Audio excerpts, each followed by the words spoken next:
हाँ, तो सर अभी बोलता है जो आएंगे उसको पासपोर्ट और वीसा चाहिए, नया इमिग्रेशन पोस्ट होगा, हो गया, और एक तो ब्यूरो ऑफ इमिग्रेशन बनेगा जो पहले नहीं था, और जो दो डाउटफुल सब्जेक्ट है, एक है वो एजुकेशनल इंस्टीट्यूशंस एंड यूनिवर्सिटीज, इन लोगों का कंपलसरी है कि सरकार को बताएगा अगर फॉरेन से कोई आया। एक तरफ से ये अच्छा है, thank you sir, thank you. बहुत फॉरेनर आते हैं अफ्रीकन कंट्रीज से। Thank you sir. वो कल का सर सुनिए ना, एक minute sir, honourable member sir ये बहुत जरूरी, वो आते हैं, वो हमारा कलकत्ता में आके फुटबॉल खेलता है 200-500 रुपया से, और फिर कहाँ पहुंच जाते पता नहीं, तो उनको रेस्ट्रिक्शन होना चाहिए। Thank you. लेकिन ये भी तो चाहिए कि फॉरेन स्टूडेंट्स हमारे यूनिवर्सिटी में पढ़े, हमारे यूनिवर्सिटी का स्टैंडर्ड थोड़ा अच्छा हो। हमारे लोग Oxford, Cambridge, California, Harvard, Princeton में जाते हैं, तो बाहर के लोग नहीं आएंगे क्यों? Thank you honourable member. Shah ji जो कानून ऑनरेबल कानिमोझी जी, बस हो गया।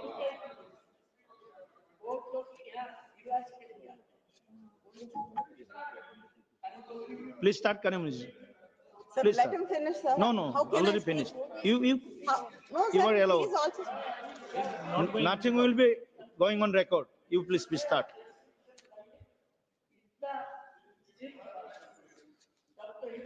Sir, let him finish, sir. It's difficult to speak when somebody is speaking, sir. I am not allowing him. I am allowing yours. You only. Please start. So the Immigration and the Foreigners Bill 2025 has been introduced with the stated objective of streamlining immigration laws, strengthening national security, and consolidating various pre-independence statutes into a single framework. However, beyond its promise of efficiency, the bill is raising concerns about excessive governmental control, erosion of fundamental rights, lack of judicial oversight, and the potential for arbitrary decision-making.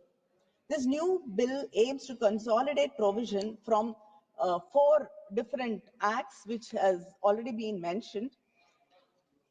Under the international law, states have a sovereign power to regulate the entry of foreigners. But without safeguards at the entry points to access international protection needs, the bill could conflict with the principle of non-refoulement.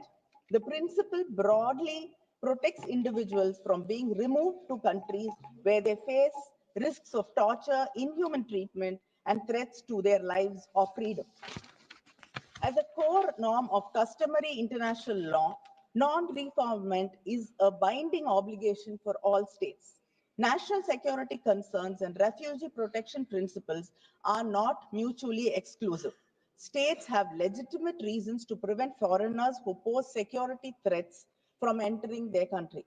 But, sir, can we shut our doors to people who are fleeing to protect themselves and their children and to protect their lives? Section 7, Clause 2 provides absolute power to the government to issue orders and directions which prohibit association, restrict movement, and regulate conduct. Does this protect national security or suppress dissent? With a mere order, a foreigner can be forbidden from engaging in activities of specified description. But who defines these activities?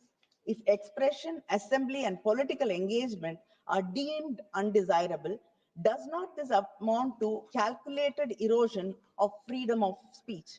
A nation that upholds justice does not hand the government limitless discretion over individual lives.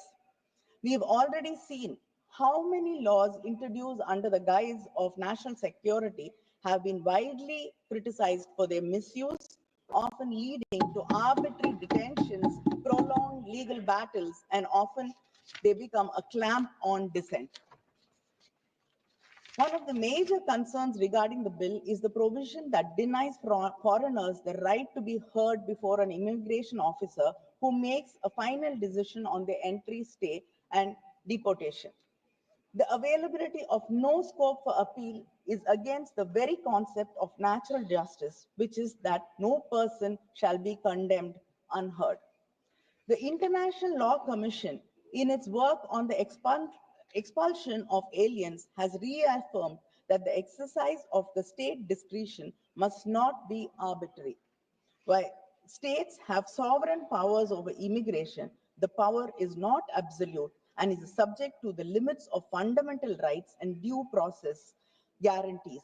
A decision made in secrecy, without avenue for appeal, and without an opportunity to present one's case does not constitute justice. It constitutes a violation of international legal norms. In the international stage, we are seeing how our citizens are being deported back to India from the US in handcuffs, in chains, without human treatment or dignity. With draconian provisions like this in the new bill, it will pose further risk for the Indian citizens outside and the diaspora. India's decline in the global passport index rankings is a matter of serious concern. In 2006, India held the 71st position, reflecting a more favorable global standing. But now it has dropped to the 85th position, making global mobility a challenge. And this bill imposes excessive bureaucratic obligations on educational institutions, university, hospitals, and even private accommodations, turning them into surveillance agents for the government. Sir, we are not even able to protect our fishermen, Indian fishermen who are fishing in our seas. We are not able to protect them from arrest, assault. We are not even able to release them. They've been suffering in Sri Lankan jails for months together, and we are not able to protect them. What is our answer to this? The bill does not address the admission and regulations of refugees in India, leading to uncertainties in their treatment. The bill continues to define a foreigner as a person who is not a citizen of India. In the modern world with globalization, there are many types of migrants who come into this country for work, economic activity, tourism, refugee seekers, asylum seekers, and even stateless persons. This bill does not recognize the complexity of the situation. So the proposed bill would significantly affect approximately 90,000, sir, I just started, 90,000 Sri Lankan Tamils currently living in India, most of whom have been residing in this country for nearly 3 decades or more. As of March, 19,949 families are living in 103 rehabilitation camps spread across 29 districts of Tamil Nadu. So in Tamil Nadu, we do not call them refugee camps. Our chief minister has renamed them as rehabilitation centers.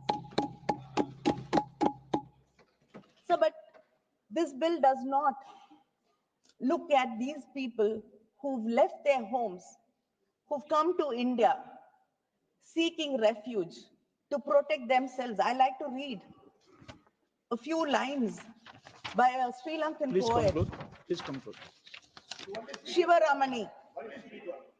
5 minutes time he allotted for you. He spoke already 7 minutes. The sound of a single gunfire on a starlit night, smashing the silence and exploding, reduced to nothing the meaning of all our children's stories.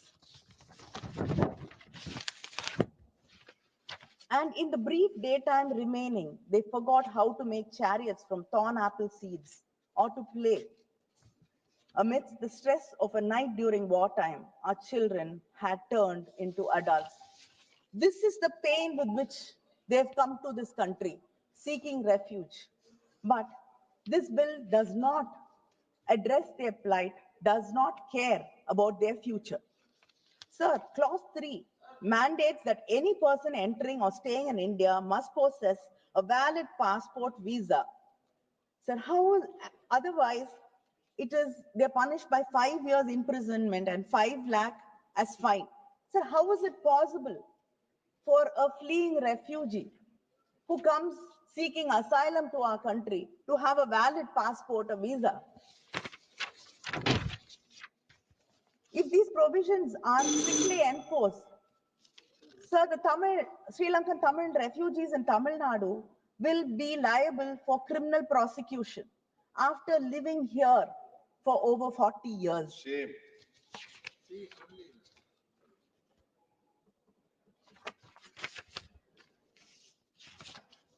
Sir, I request the Tamil Nadu government has a history of treating the refugees in our state in a humanitarian way, giving them as much as rights is allowed. Sir, so we request that our Tamil Nadu government to be included in the process when you bring out some bill like this to safeguard the interests of the people who are Thank you, living, Honourable who Member. sought asylum here. Sir, Thank you. to make the process fair and accessible, the government must initiate a special drive with the following features: relaxing of documentary requirements, especially for those born in India or residing in refugee camps, waiver or reduction in the minimum residency requirement, considering their continuous stay since the 1980s, a dedicated and simplified application process supported by the government of Tamil Nadu for verification and facilitation. Thank you, Honourable Member. And our government Please should be conclude, ma'am. entrusted with the following conclude. responsibilities: identifying refugee families eligible for regularization and citizenship, assisting in verification and documentation, particularly for those without formal papers, recommending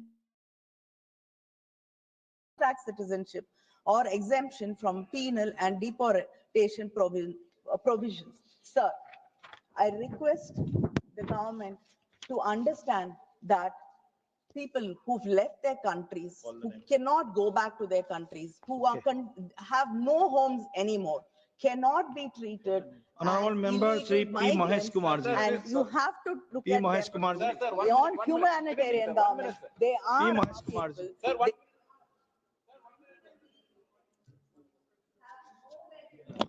They Please, ma'am. are filled with tears. Thank you.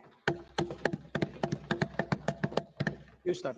Sir, thank you, sir, for giving me this opportunity to discuss on the important legislation on Immigration and Foreign Bill 2025, a progressive step towards strengthening the nation's security while following the principle of Vasudhaiva Kutumbam. Sir, our India, my India, is incredible India. Sir, if you see, Kashmir is like Switzerland.